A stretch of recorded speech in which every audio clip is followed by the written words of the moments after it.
श्रीरामचन्द्रा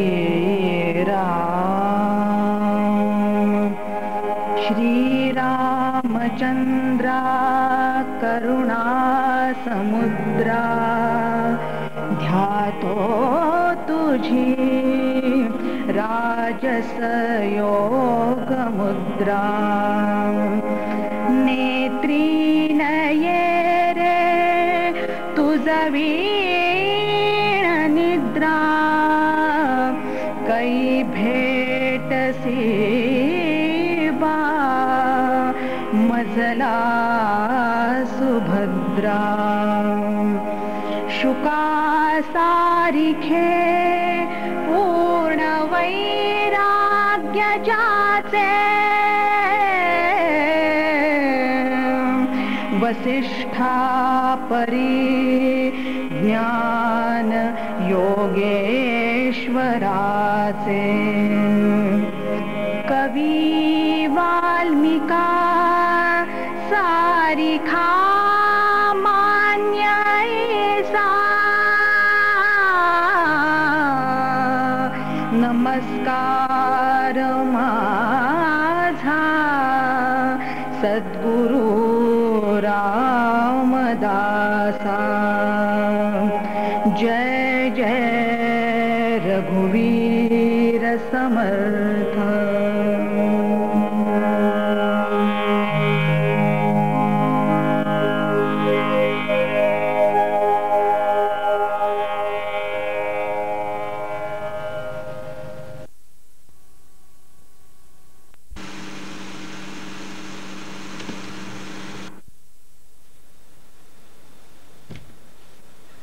श्रीराम मला वाटते अंतरित्वा वसावे तुझ्या दासबोधासित्वा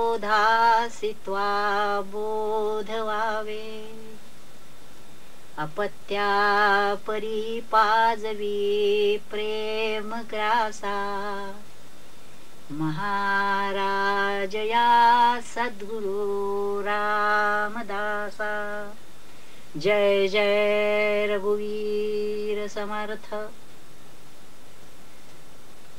आज परमभाग्याचा दिवस आहे। समर्थ कृपेची वचने तो हा दासबोध या शीर्षकाखाली दासबोधावरील प्रवचनमाला आज आपण सुरू करीत आहोत। दासबोध ग्रंथ त्याला ग्रंथराज असं म्हटलं जातं। समर्थाने लिहिलेला हा ग्रंथ। ते समर्थ कोण होते बरं?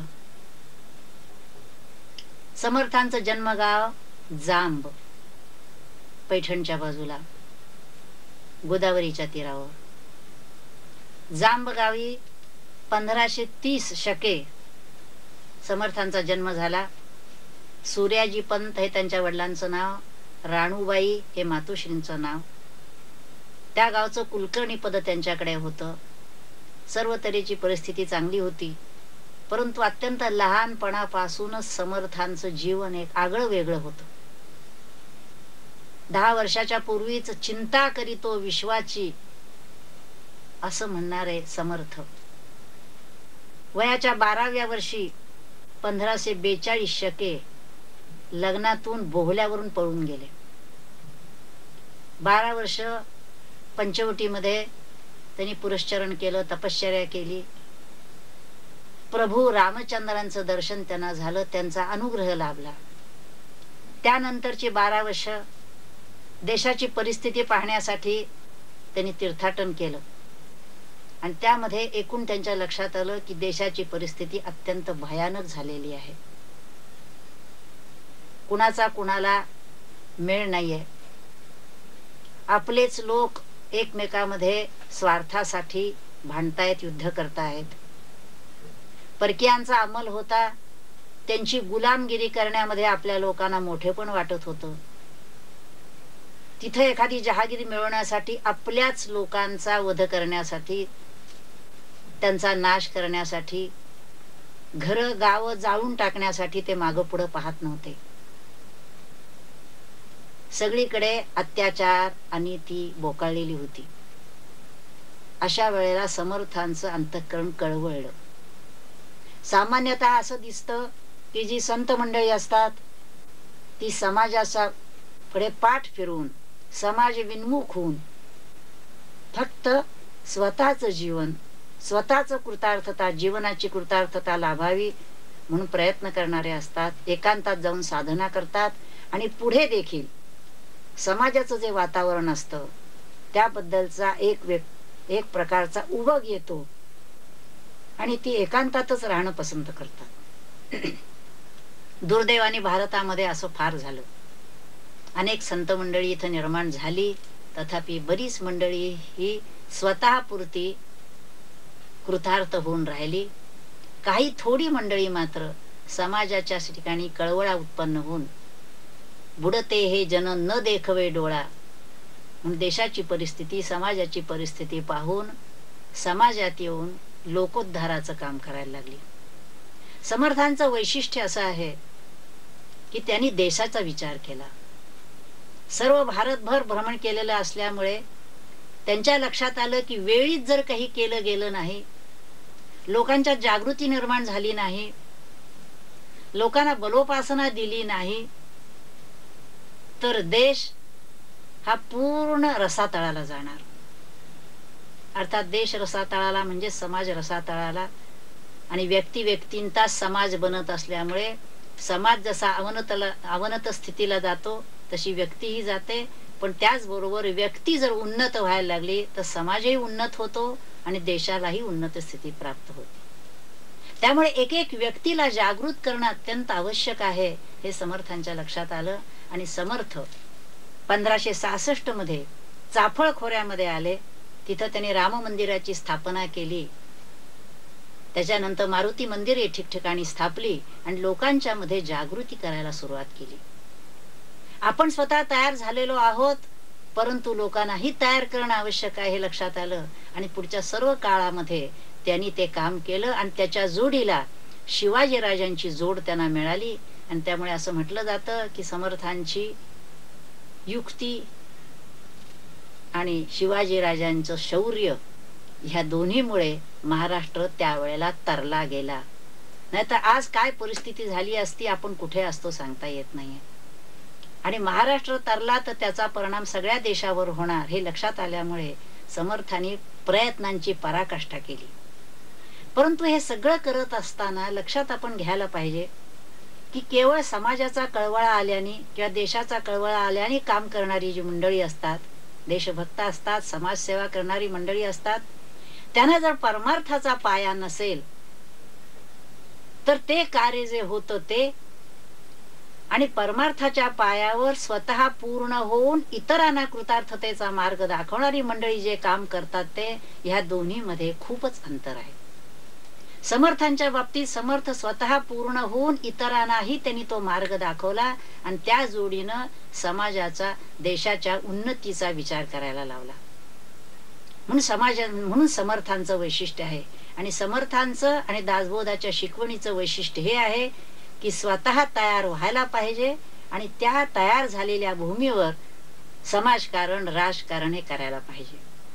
समाजामध्ये एखादीच व्यक्ती पूर्णत्वाला गेली तर त्याने समाजाचा उद्धार होत नाही, तर त्या व्यक्तीबरोबर अनेकांना किमान पक्षी त्या मार्गावर मार्गस्थ तरी केलं पाहिजे, तरच समाजाचा उद्धार शक्य आहे.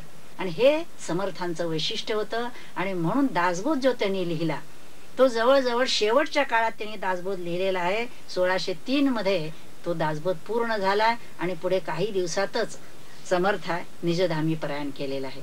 त्याच्या मधल्या काळात त्यांनी 1600 मध्ये मनाच्या श्लोकांची रचना केली आणि त्यामुळे आज समाजाला मनोचे श्लोक म्हणजे मनोबोध आणि दासबोध हे ग्रंथ प्रामुख्याने अत्यंत मार्गदर्शक ठरलेले आहेत. तशी समर्थांची रचना पुष्कळच झालेली आहे. अनेक अभंग आहेत, सवाया आहेत, करुणाष्टक आहेत. परंतु आत्माराम हा ग्रंथ आहे तो पूर्ण बोधाचा आहे. पण सामान्य व्यक्तीला मार्गदर्शन करणारे हे जे दोन प्रमुख ग्रंथ आहेत मनोबोध आणि दासबोध, त्यापैकी श्रीमद दासबोध याचा विचार आपण क्रमाक्रमाने करणार आहोत.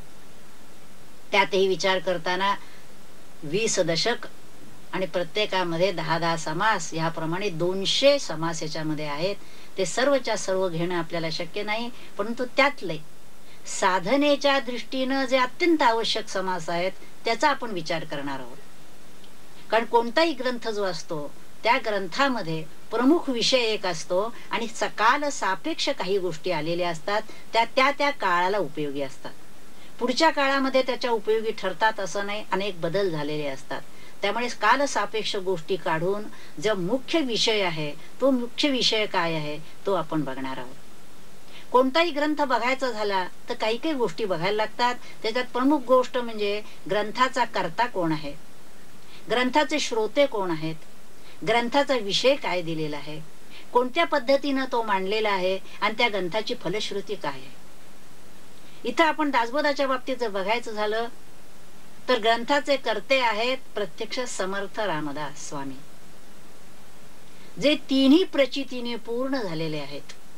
शास्त्र प्रचिती आहे, गुरु प्रचिती आहे आणि आत्मप्रचिती आहे. कारण आत्मप्रचिती ही प्रमुख आहे. कारण जे आपल्या अनुभवाचं नसेल ते सांगणं त्याला तितका अधिकार प्राप्त होत नाही. आणि हिथं त्यांनी तिन्ही प्रचिती पूर्ण केलेल्या आहेत.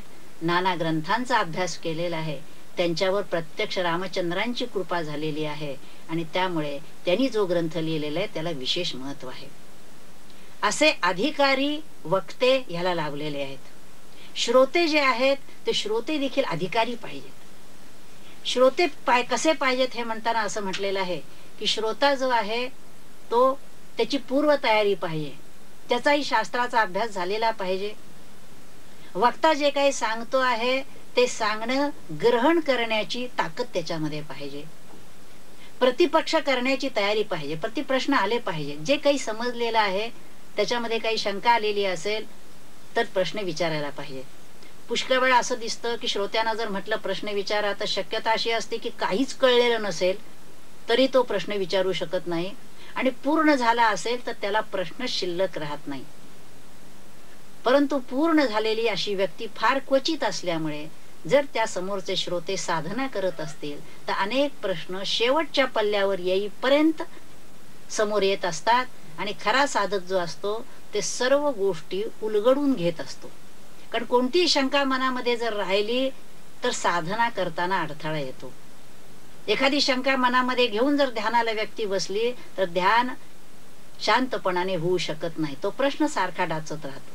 आणि म्हणून सद्गुरु शिष्याच्या कोणत्याही प्रश्नाला उत्तर दिल्या वाचून राहत नाहीत, कारण त्यांची इच्छा हीच असते की त्याची साधना निस्संदेहपणे व्हावी.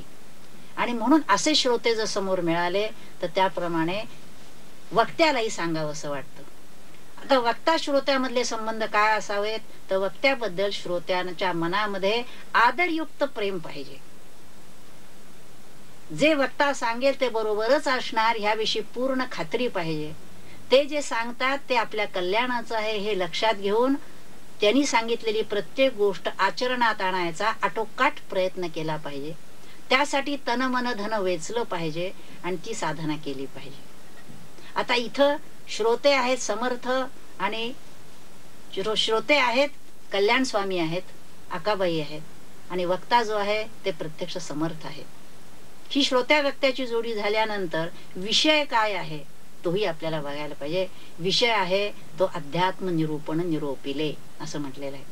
म्हणून या ग्रंथाची सुरुवात करतानाच मुळी प्रश्न विचारला गेलेला आहे, श्रोते पुसती कोण ग्रंथ. पहिला शब्दच मुळी श्रोते असा आलेला आहे. म्हणजे श्रोत्यांना समर्थ किती महत्व देतात ते पाहण्याजोग आहे. कारण पहिला जो संबंध दशक आहे तो स्तवन समास आहे, स्तवनाचाच सगळा दशक आहे. पहिला जो आहे तो समास नंतर आहे तो गणेशाचं स्तवन आहे, शारदेचं स्तवन आहे, सद्गुरूंचं स्तवन, संतांचं स्तवन, परमार्थाचं स्तवन आहे, नरदेहाचं स्तवन आहे. असं सर्वांचं स्तवन करणारा हा दशक आहे. तर पहिला हा जो दशकातला पहिला समास आहे याच्यामध्ये श्रोते पुसती कोण ग्रंथ असा पहिला शब्द श्रोते असा आलाय. श्रोते विचारत आहेत वक्त्याला की कोण ग्रंथ. ग्रंथ शब्द आहे, पुस्तक नव्हे. प्रत्येक शब्द महत्वाचा आहे. पुस्तक जर आहे तर ते काय त्याला तेवढं महत्व राहत नाही, त्याला अक्षर वाङ्मय म्हणत नाही. त्या त्या काळामध्ये त्याला महत्व पावतं. काही काळाने ते बाजूलाही पडतं. पण ग्रंथ जो असतो ते अक्षर वाङ्मय असतं, ते अधिकारी व्यक्तीच्या मुखातून आलेलं असतं, इतरांना कायम मार्गदर्शन करणारा दीपस्तंभासारखं ते असतं. त्यामुळे इथं ग्रंथ शब्द वापरलेला आहे. किती मोठा आहे ह्याला महत्व नाही. आत्माराम हाही ग्रंथ आहे, मनाचे श्लोक हाही ग्रंथ आहे, चांगदेव 65च ओव्या आहेत, परंतु तो देखील एक ग्रंथ आहे. त्याचं कारण आज इतकी वर्षे गेलं तरी देखील ते अक्षर वाङ्मय म्हणून आज आपल्या समोर आहे, मार्गदर्शन करताय. म्हणून तर श्रोते पुसती कोण ग्रंथ, काय बोलिले जी येथ. तुम्ही ह्याच्यात काय सांगणार आहात आम्हाला? जे काही सांगणार आहात त्या काही अवांतर गप्पा निश्चितच नाही आहेत, काहीतरी महत्वाची गोष्ट सांगता आहात. त्याचं कारण आयुष्याच्या शेवटच्या काळात समर्थानी दासबोध सांगितलेलं आहे. कारण केव्हा ना केव्हा तरी सर्वांना जावंच लागतं. देह ज्यांनी धारण केलेला आहे, जो आकाराला आलेला आहे, त्याला आपला आकार टाकून एक तर पुन्हा जन्माला जावं लागतं, नाही तर मूळ रूपात लीन व्हावं लागतं. किंबहुना एखादे संत आधीच लीन झालेले असतात, फक्त देहाची वरची कवच नुसती टाकायची असतात, जसा सर्प आपली काट टाकून जातो त्याप्रमाणे. पण जाण्यापूर्वी त्यांना एवढंच वाटत असतं की ज्यासाठी देह धारण केलेलं आहे ते सर्वच्या सर्व ज्ञान आपल्या शिष्यांना, परमार्थ प्रेमियांना देऊन जावं, की ज्या योगे त्याचा लाभ त्यांना मिळेल आणि त्यांचं जीवन कृतार्थ होईल. त्यांना कुणाकडून काहीच मिळवायचं नसतं, फक्त भगवंताची आज्ञा म्हणून ते आलेले असतात. आणि जाताना जास्तीत जास्त आपण त्या तऱ्हेनं प्रयत्न केला, एवढं समाधान स्वतःला घेऊन शेवटी सर्व जे आहे ते भगवंताच्या स्वाधीन करून संत जात असतात. समर्थही तसंच गेले आहेत. शेवटी रामाला त्यांनी प्रार्थना केली आहे, तुझा तुची सावरी कल्याण करी रामराया, असं त्यांनी सांगितलेलं आहे. परंतु जोवर बोलणे शक्य आहे, सांगणं शक्य आहे, तोपर्यंत संतांची ही तळमळ असते की आपल्याला जे ज्ञान प्राप्त झालेलं आहे, जी प्रबोध शक्ती भगवंत कृपेने मिळालेली आहे, सद्गुरु कृपेने मिळालेली आहे, त्याचा उपयोग करून अनेकांच्या अंतःकरणामध्ये परमार्थाविषयी, अध्यात्माविषयी प्रबोध निर्माण करावा. आणि त्याप्रमाणे इथं समर्थांचा हा प्रयत्न आहे. आणि म्हणून शिष्य विचारतायत, काय बोलिले जी येथ, श्रवण केलियाने प्राप्त काय आहे. जे आपण सांगणार आहात ते श्रवण करायला आम्ही बसलेलो आहोत, पण श्रवण केल्याने आम्हाला मिळणार काय आहे? प्रत्येक गोष्टीचं फळ काहीतरी बघायला पाहिजे. ते ह्या ग्रंथाची फलश्रुती काय आहे?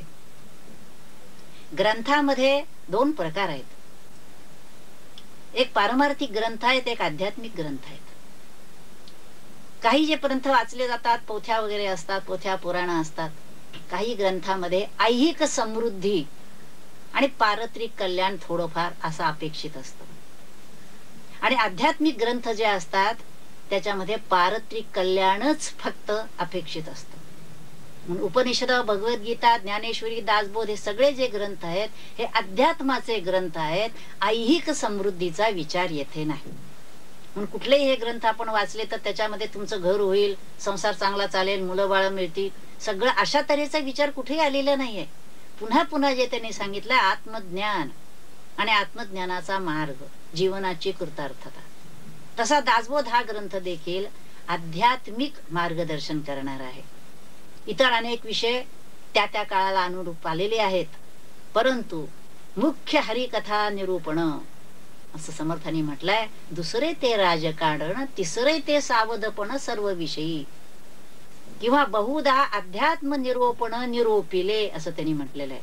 पण सामान्यतः असं दिसतं की दासबोधाचा अभ्यास करत असणारी मंडळी या प्रमुख गोष्टीकडे दुर्लक्ष करून अवांतरच गोष्टींना महत्व देतात आणि वेगळ्या तऱ्हेनं त्या ग्रंथांचा अभ्यास करतात. त्याच्यामध्ये समाजकारण काय आहे, राजकारण काय आहे, विटा कशा घडल्या, आहारशास्त्र काय दिलेलं आहे, किंवा इतर सगळ्या गोष्टी कशा आहेत, ह्याच्यावरती अभ्यास करण्यामध्ये आयुष्य जातं. परंतु मुख्य जे समर्थांना सांगायचं आहे तो विषय बाजूलाच राहतो. म्हणून इथं त्यांना म्हणायचंय, श्रवण केलियाने प्राप्त काय आहे असा प्रश्न विचारलाय. तेव्हा समर्थ सांगतात, ग्रंथानाम दासबोध. ग्रंथाचं नाव आहे दासबोध. दासबोध म्हणजे दासांना जो बोध त्यांच्या गुरूंकडून, प्रभू रामचंद्रांकडून झाला, आणि तोच बोध इतरांना देण्याचं काम समर्थ करतायत. दासांना झालेला बोध इतरांना देण्याचं काम ज्या ग्रंथात केलेलं आहे तो हा ग्रंथानाम दासबोध. गुरु शिष्यांचा संवाद. या ग्रंथाचं स्वरूप कसं आहे तर गुरु शिष्यांचा संवाद आहे. आपण जर उपनिषद कालापासून जर पाहिलं तर प्रत्येक ठिकाणी संवाद रूपानेच हे ग्रंथ लिहिले गेलेले आहेत. आणि त्याचं कारण एकच आहे की जेव्हा शिष्य साधना करायला लागतो तेव्हा त्याला क्षणाक्षणाला शंका येत असतात, काय बरोबर काय चूक. म्हणजे जी व्यक्ती आयुष्यभर माझच बरोबर म्हणून चाललेली असते, तिच्यावर जर सद्गुरु कृपा झाली तर तिच्यात असा एक बदल व्हायला लागतो की तिच्या लक्षात यायला लागते की आपण करतो हे बरोबर आहे का चूक आहे. प्रत्येक कृती आपली आपल्या ध्येयाकडे परमार्थाकडे नेणारी आहे का. आपल्या मनात येणारा प्रत्येक विचार हा बरोबर चालला आहे का, अशी क्षणाक्षणाला त्याला शंका येत असते. काही वेळा तो स्वतःच अंतर्मुखून विचार करतो, ग्रंथाचा आधार घेतो आणि जर सद्गुरु सन्निध असतील, त्यांची संगती मिळत असेल तर त्यांना विचारून प्रत्येक पाऊल प्रत्येक क्षण बरोबर का चूक ह्या विचाराने चालत असतो. आणि असा जर तो चालत असेल तर परमार्थ मार्गावर त्याची प्रगती जास्त तातडीने आणि लवकर लवकर होऊ शकते. म्हणून इथं जे आहे हा गुरु शिष्यांचा संवाद. ज्ञानेश्वरीला भगवद्गीतेचा आधार आहे. भगवद्गीते त्याच्यावर निरूपण करण्याचं काम ज्ञानेश्वरांनी केलेलं असल्यामुळे भगवद्गीतेचे विचार सलग जसे आलेले आहेत तसे ज्ञानेश्वरीत आहेत. त्यामुळे ज्ञानेश्वरी हा भाषेच्या दृष्टीने अवघड असला ग्रंथ तरी कळायला थोडासा सोपा पडतो. परंतु दासबोध हा मात्र स्वतंत्र ग्रंथ असल्यामुळे त्याची भाषा जरी सोपी असली, अलीकडची असली तरी देखील एकदम एखादा प्रश्न शिष्य विचारतो आणि त्याला सद्गुरु उत्तर देतात आणि त्यामुळे ह्याची संगती लावताना अवघड वाटते. त्यामुळे दासबोधाचा अर्थ करताना आपल्याला सोपा वाटला तरी तितकाच तो अवघड आहे. अत्यंत स्पष्टपणाने समर्थांनी सगळे विचार मांडलेले आहेत आणि म्हणून हा ग्रंथ कळायला साधनेशिवाय पुढे पाऊलच नाही. म्हणून हा गुरु शिष्यांचा संवाद येथ बोलीला विशद भक्ती मार्ग. समर्थ म्हणतात यात जर विषय कुठला मांडला असेल तर भक्ती मार्ग मांडलेला आहे. त्याबरोबर काही लोक मोठ्या अभिनिवेशाने म्हणतात की समर्थाने भक्तीच तर सांगितलेली आहे. तर भक्तीच जर सांगितले तर बाकीच्या विषयांचं काय झालं. कर्म आहे का नाही, ज्ञान आहे का नाही, योग आहे का नाही. तर हे जे भक्ती मार्ग ह्याच्यामध्ये काय काय अनुस्यूत आहे, समर्थांना काय सांगायचे आहे ते आपण पुढच्या प्रवचनात बघूया. हरि ओम तत्सत. जय जय रघुवीर समर्थ.